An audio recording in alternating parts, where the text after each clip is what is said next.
Welcome to the Canes Corner podcast. Hi, everyone. I'm Adam Gold inside PNC Arena as we kind of bask in the glow of a homestand ending December starting 6-2 Hurricanes win over the Buffalo Sabres. Really? A thorough beating of the Sabres, of a kind of whiny, somewhat cheapish Buffalo Sabres team tonight that got away with some stuff. Had, I thought, the better end of the penalty calls, but it didn't matter tonight. Carolina is significantly better than Buffalo, although the Sabres are still dangerous. And they played significantly better than Buffalo tonight. So 6-2 is a just result. Yesterday, I thought Carolina severely outplayed the New York Islanders, and I didn't think 5-4 was a just result. Carolina got poor goaltending last night. They did not get poor goaltending tonight. I think Pyotr Kochetkov was good. And that was that.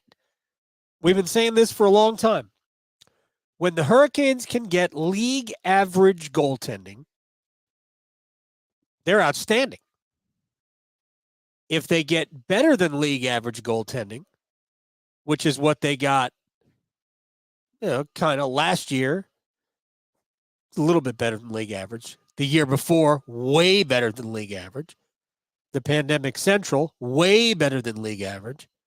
When they get significantly better than league average goaltending, they're amazing.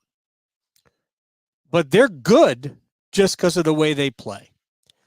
And really, for the most part, I think since the Philly game here, remember they went to Florida, they got beat bad, they played a really good game the next night in Tampa, then 4 nights later they open up a homestand here against Philadelphia, and it doesn't look right. Statistically speaking, if you went back and looked at it, you go, oh, well, the Hurricanes outshot Philadelphia. Yeah, it didn't look right. I was here for it. Just didn't look good. But since then, the Canes have been very good. Haven't always won, which, they haven't always gotten good goaltending. In the game against the Islanders, they got bad goaltending. And tonight, they got good goaltending. Wasn't amazing. It didn't have to be amazing. I thought Carolina, as a team, they were amazing. And when you do that, you can all you need is good enough goaltending. They had a 5-0 lead. Buffalo scored to make it 5-1. Hurricanes answered with a shorthanded goal right off of faceoff to make it 6-1. Buffalo would score a wild goal. It's too bad that a goal was scored on it because I think we would be showing the highlights forever. Poke check. I can't do it justice just by calling it a poke check. It was a diving, sliding, like whirly bird poke check by Kochetkov. He got Peyton Krebs. Puck flies over into the corner. Kochetkov is out above the faceoff circles. Jalen Chatfield was laying inside the Hurricanes' goal. And a puck went from the wall right out in front. Tyson Jost deflected it just past Jalen Chatfield and in for a 6-2 count. I mean, it's too bad that a goal was scored because a goal was scored, but it would have been a great highlight to watch on a loop because it was so super entertaining. So there's a few things I want to talk about. We're not going to be here forever tonight. I appreciate your time wherever you are.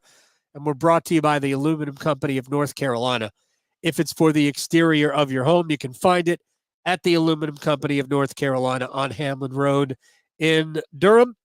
No place like it. Sammy Hanna's crew do a great job of making sure that you are taken care of and the exterior of your home is taken care of. I'm trying to write down a whole bunch of notes here so we can get to everything I want to get to. I don't forget anything, and I'll just give out the phone number or the web address, aluminumcompany.com. Freedom obligation estimate there. All right, let's get to real quick the game. Dominant. No other way to say it. Dominant game. Carolina was the better team by a mile and a half. And it showed on the scoreboard tonight. Didn't show on the scoreboard yesterday. We've already addressed why. We'll go through the goals a little bit as well. I'll just say that I loved so many players' games tonight. I can't think of anybody whose game I didn't like tonight. I thought Carolina threw out the lineup top to bottom. They rolled 4 lines. They were all good. I mean, I could make the argument that the best line was the Drury, Nason, Natchez line. They were awesome all night long. Awesome. Stahl's line did exactly what they always do, including not score, but they were great. I didn't like the Kokaniemi, Svechnikov, Teravainen line in the first period, but in the second period, they were awesome, and they were awesome throughout. I guess when you see everybody else going, you have to go, well, if we want to play, we better get out there and do something. And I thought they were great after the first period. And the Aho, Bunting, Jarvis line was also excellent. I mean, all 4 lines were really good. But I particularly loved Drury, Nason, and Natchez. They were all over the game. And they were able to roll 4 lines. I mean, I guess Sebastian only played 15 and a half minutes because he was in the penalty box for 6 minutes. Didn't get those calls. Like, Rasmus Dahlin definitely lifted Aho's stick into, who is it, JJ Paterka? Whatever his name is. He definitely lifted his stick. I mean, it's not even a debate. I don't understand why. I mean, I guess you're responsible for your own stick. I don't know. Anyway, so that was a 4-minute penalty. And then the Aho was cross-checked into the goalie, and they called him for goaltender interference. But whatever. And I think when Aho tried to score 5-hole on Eric Comrie later in the game, he bent over and said something to Comrie. Somebody suggested he might have been apologizing for the cross-check. I have no idea what he what he tried to say. But if I were Aho, I would have said, I think your boys played like little bees tonight, because that's what I think. I was unimpressed with the Buffalo Sabres conduct tonight. Unimpressed. There was just a lot of whining, a lot of, I thought, embellishing, but whatever. I'm sure there are nights where Carolina does the same thing. To me, it just kind of stuck out. They did a lot of complaining to the officials, but whatever. And you know who's right there among the best of them? Rasmus Dahlin. Quite disappointing as good a player as he is. I thought Pyotr Kochetkov, again, I think I said this earlier, I thought he was solid. He didn't have to be great tonight. He didn't have a ton to do, but he made some good saves. But there were a couple of rebounds that could have been had. He struggled playing the puck early, but he was decisive in when he decided to play the puck. So I think the issue for him tonight was he didn't execute everything he wanted to do to the best of his ability, but I thought he was decisive in attacking the plays. So I'd rather it be an execution problem than am I supposed to be doing this kind of a problem, an uncertainty thing, but I thought he was decisive in those decisions, so I think I actually was okay with it. But again, he just has to be solid. He will not play as long as Antti Ranta feels better. I'm pretty sure that Ranta will play in Winnipeg. Now, if Kochetkov had finished off a shutout, maybe, but I think Ranta will play in Winnipeg, and then you'll get maybe they might go Kochetkov in Winnipeg because you're going to have to split on those 2 games in Alberta, Edmonton and Calgary. You're not going to play Kochetkov both of those. The Vancouver game looms large for me, because Vancouver is absolutely legit. That is a team that can win the West. I think Vancouver is really good. Thatcher Demko is a dynamite goaltender. So that's going to be a big game. So we'll see if Rod wants to set it up where, theoretically, you've got Kochetkov there. But If Ronta plays well, like if Ronta plays against Winnipeg and plays well, I could see Ronta again getting the Saturday night game in Winnipeg. So we talked about the four lines. We talked about Pyotr Kochetkov, goaltending going forward, rather. Two other things I want to get to. The first is the fight at the end of the game. I love hockey. I've been watching hockey avidly since, like, I don't know, age 7, age 8. I was an Islander fan as soon as I realized that I had friends that were Rangers fans. So the Islanders have been in the league maybe a year when I became an Islander fan. So I've been a fan since the mid-70s. When fighting and tough guys, man, that was it. Every team had one. Sometimes you had two. There were fights all the time, blah, blah, blah. I don't know. Maybe I outgrew it, and maybe some of you haven't. I can't figure out what purpose Connor Clifton and Jack Drury served when they fought at the end of the game. Can't figure out what purpose it served. Did Connor Clifton call Jack Drury, say, hey, you want to go? Did Jack Drury do it to Connor Clifton? I don't know, and I don't care. I don't blame either guy for doing it because that's what's done. But the only thing that can come out of that is bad. The only outcome that can come out of that is not a good one. Was it in reaction to the hit that Clifton delivered to Martin Necas right in front of the Buffalo bench, which was, to me, a clean hit? I thought Necas was already losing his balance, so it looks worse than it is. But I just don't understand. If you're going to basically stand up for your teammate, it should happen then, not later. So, again, I'm not blaming either guy here because this is what's done. I am just pointing out that there is nothing gained by doing it.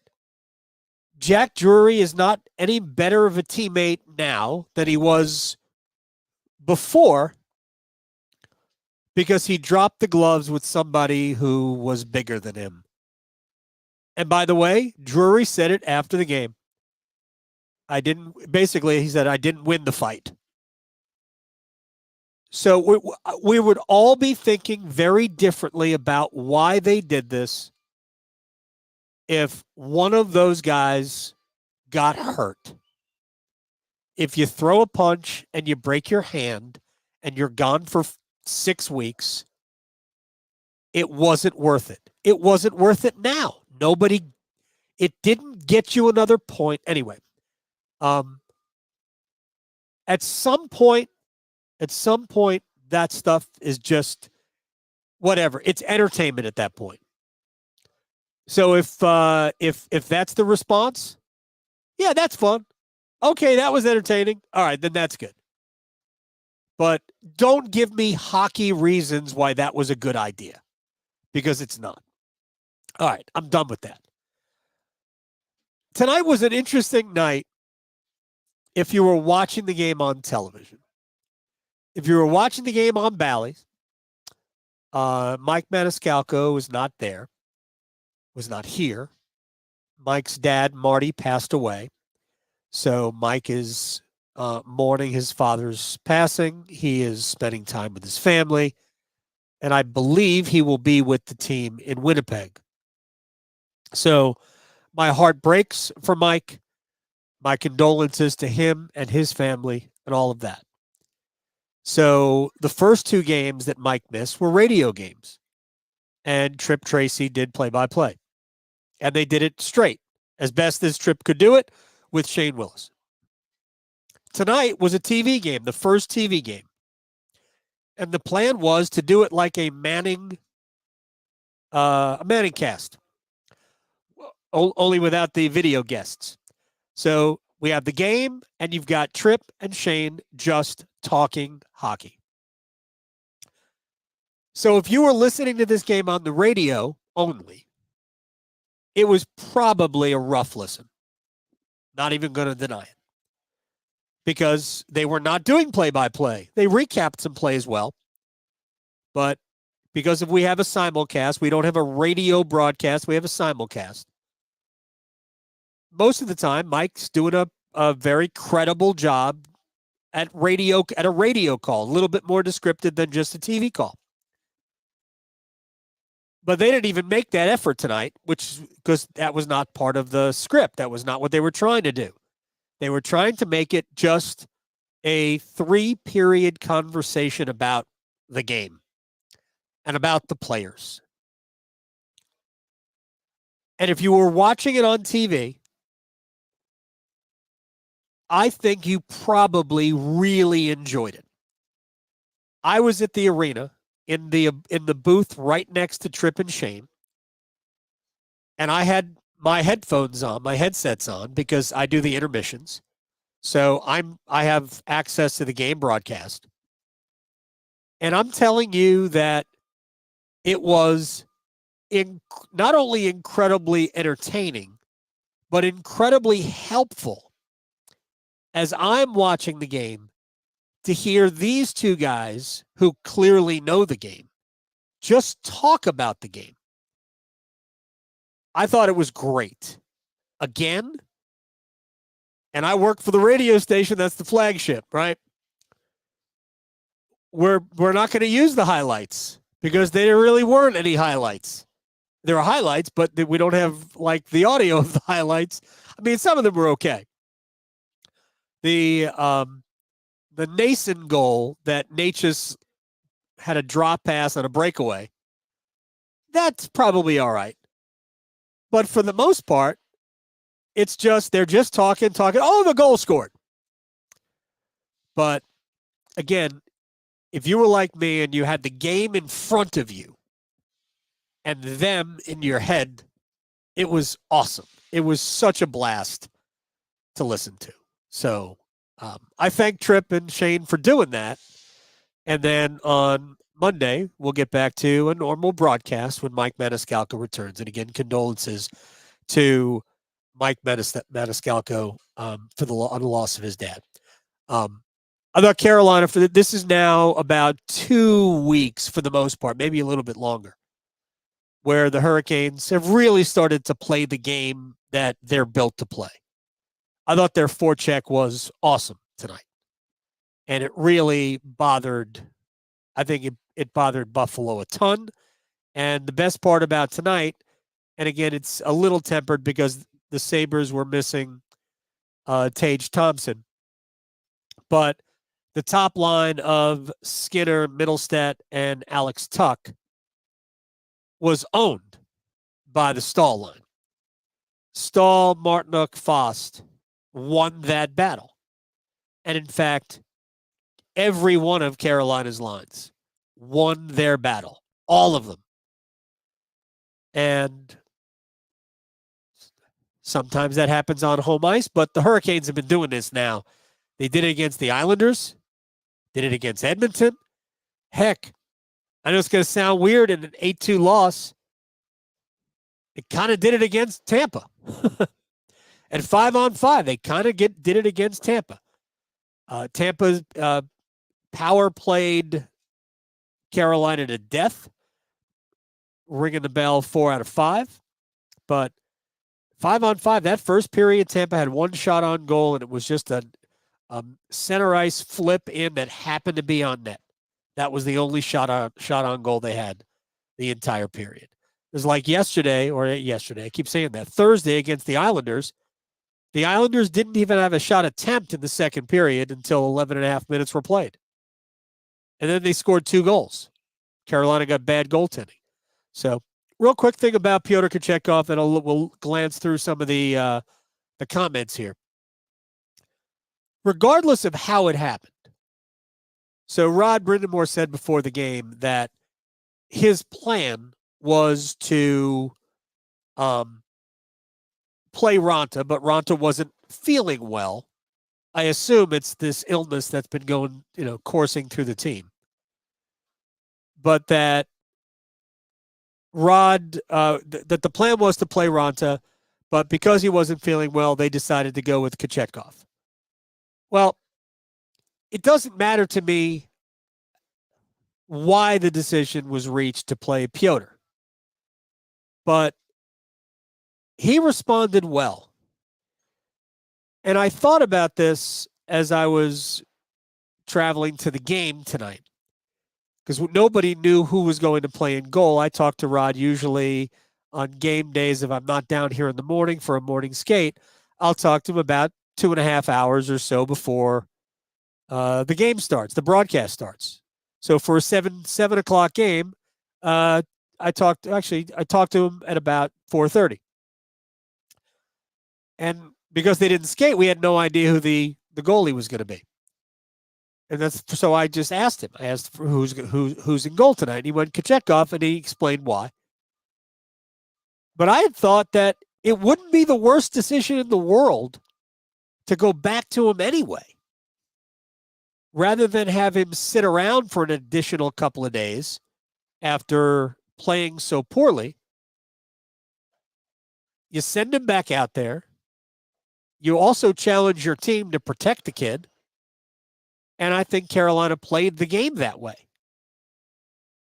So I think it's a really good, it would have been a great decision if it was organic. I'm just glad the kid played. I'm glad the kid played well. So that's really good. I mean, my opinion on Pyotr has not really changed. I'm not 100% sure he's ready to be the guy. Whatever level the guy is. I mean, is he can he be a top half of the NHL starting goaltender? I don't know. Remember, Carolina doesn't need him to be that. Carolina just needs him to be good enough. They don't need great out of Pyotr. Great would be awesome. They don't need great. What they got out of Frederik Andersen in the playoffs last year was great. Great. Frederik was not great during the regular season. He was okay. But in the playoffs, Andersen was great. And frankly, Ronta was too. So that's when you need it. Carolina does not need great goaltending in the regular season. They need it in the playoffs. Every team needs it. You're not advancing without great goaltending. So I thought it was a pretty cool way that developed tonight. And I don't know how it's going to play going forward, but I think, to me, that was one of the best things we saw tonight. The power play clicked. They had a couple of power play goals. Buffalo did not seem dialed in on the penalty kill. There were seam passes to be had. Good penalty kills kind of take those away. At least, I mean, Buffalo didn't take anything away. But I thought Carolina was very good, obviously, on the power play. And then when they went down to 4 men, they were pretty good shorthanded. I thought the penalty kill in the first period ignited the team. It got them started. And I actually think in the second period, in the 4-minute double minor to Aho, I thought the team kicked on and kicked it up 2 levels just on that kill, and it carried over to the rest of the period. That, to me, was the best part of the game. Honestly, I think that penalty kill was amazing. And I went and looked at it. These were Buffalo's shots on goal. And actually, shots, because I think they had 1 shot blocked here. For the first minute 12, zilch, nothing. For the 48 seconds of 5-on-3, they had no shots on goal, 1 shot blocked.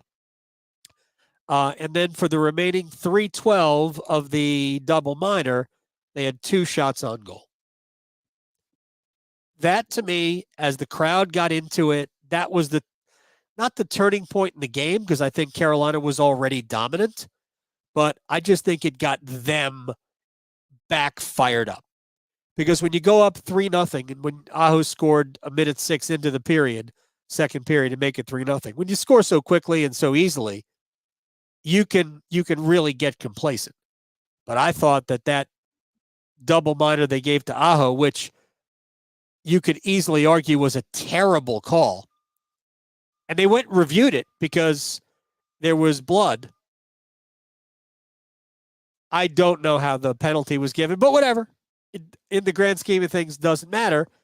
And I do think that it ultimately worked to Carolina's advantage because they got better while killing that penalty, and they were better the rest of the period.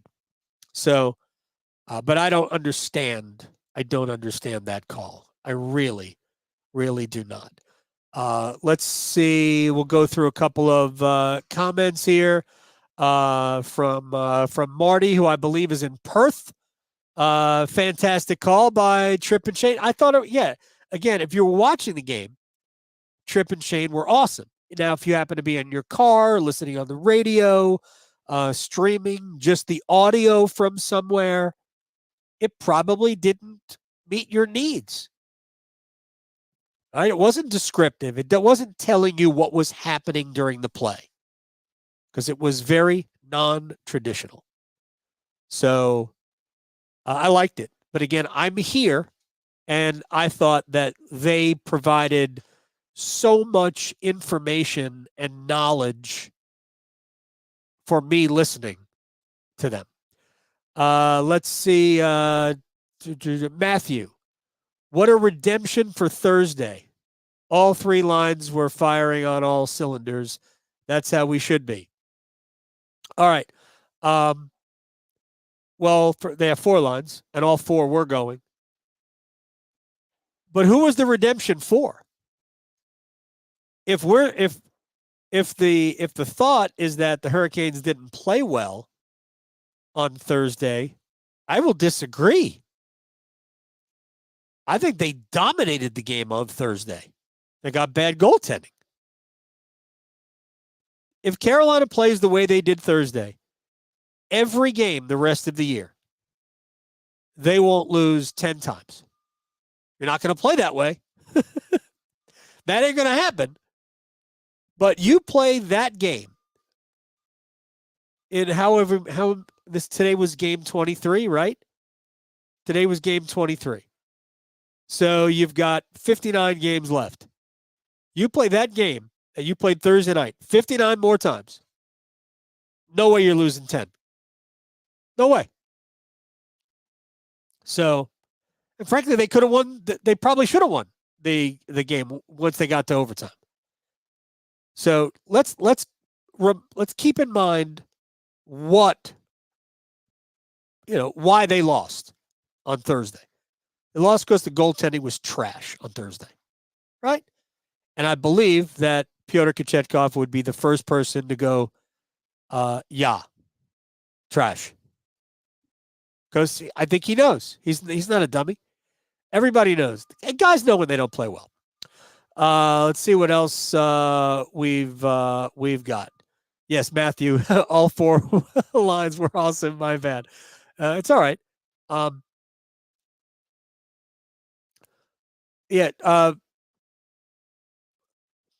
Looking at ice time, who knows why guys didn't play as much? I really thought the Drury line played more. Here's what really blew me away. I thought in the first period that Jack with Nason and H's, I thought that line was awesome, and they played less than 3 minutes. At 5-on-5 anyway, they played less than 3 minutes. I thought for sure they had played more than that, but they didn't get a ton of shifts. They were just very, very noticeable all the time. Very noticeable all the time. Anyway, that's I thought it was a good game. I thought Carolina played great. I thought the result is exactly what the way the game was played, exactly what Carolina deserved. And honestly, just to go back real quick again to Thursday night, if you are into the analytics of the sport and something called expected goals, Carolina's expected goals was, I think, like 4.4, and expected goals against was like 2.3. And the final score was 5-4 Islanders. So just explains why ultimately they lost 5-4. It was about goaltending. And with that said, it's a good way to wrap it up. We'll be coming to you live after the game in Winnipeg on Monday night. And then we get a little bit, that's a 7:30 Eastern time, which means it is, let's see, I think that means it's 11 o'clock a.m.? 11 o'clock. Yes, 11 o'clock a.m. to start in Melbourne, in Adelaide. 7:30 a.m. in Perth. I don't expect you to get up at 7:30, Marty, to watch that. So if you're in Dublin, then it's 12:30 in the morning, so just after midnight. And if you're in Alaska, it's 2:30 in the afternoon. I don't know where everybody lives. So 7:30 in Winnipeg Eastern time. Then we are 9 o'clock in Edmonton, 9:30 in Calgary. I might have those flipped. Actually, I think it's 9. The Edmonton game is Wednesday because it's a TNT game. It is a 9:30 game. Our friend John Forsland will be on that game. Calgary is the next night at 9 o'clock, all times Eastern. And then Vancouver at 10 on Saturday night. I'm tired already. All right, so we got to go. Appreciate all of you hanging out. And we're all brought to you by the Aluminum Company of North Carolina. If it's for the exterior of your home, you can find it at the Aluminum Company of North Carolina on Hamlin Road in Durham. No place like it. Sammy Hanna and his crew do a great job. And you can find them online, aluminumcompany.com.